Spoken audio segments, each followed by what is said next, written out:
Senator Gaston. Good afternoon. Good afternoon. Thank you, Madam President. I first of all would like to thank the proponents of this bill. I think that this is smart legislation, and I think that it's a step in the right direction to try to cure some of the societal ills around putting handcuffs on young people.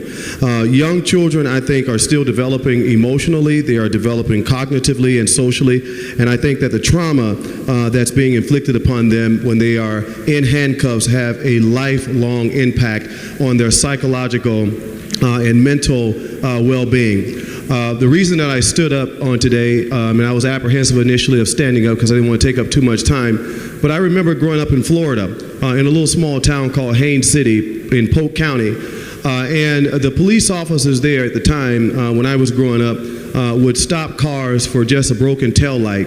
And I remember my brother driving us through a part of the community that was considered to be crime-induced. And the police stopped the car, immediately came behind us, took out his gun, and ordered everybody in the car to get out the car and to sit on the sidewalk, and placed us in handcuffs. And I know there are people in this room who are listening to this, and they're probably saying, oh my God, I cannot believe in my wildest dream that something like that would happen to a child. But we know that in certain communities there's a lot of over-policing, and we know that when you look at our criminal justice system, you know, oftentimes Tavis Smiley, I believe, said, you see just us. There's an overpopulation of African Americans and Latinos behind bars. The statistics are what they are.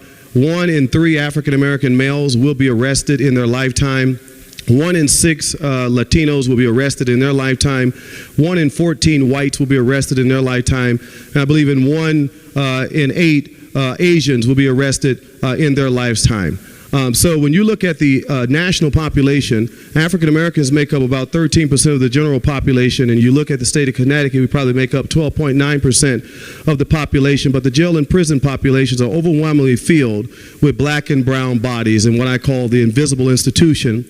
Because unless you visit those facilities, you don't see who's behind bars. And I think that when you put handcuffs on young people very early, they believe that they only have a resignation to go to the criminal legal system. And I've seen firsthand that psychological harm. And for many years, I was afraid when I saw a police officer walking beside me, walking behind me, driving beside me, and just the fear of what that caused a young person.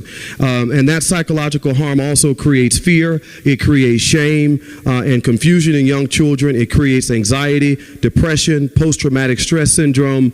You know, I think that kids should be handled differently. I think that we should they should see our law enforcement profession similarly to how they see their teachers.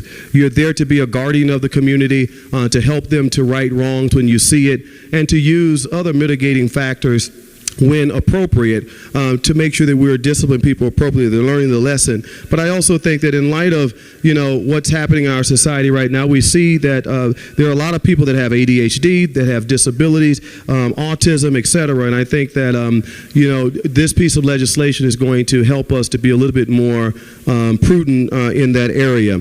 And so I stand in strong support of this legislation, and I know that the children out there, the parents and the advocates, will be very happy that we are doing this on a partisan basis, because it's not just about black and brown kids, even though we know they're overrepresented, but this is about all of our kids in the state of Connecticut, and so I urge adoption. Thanks.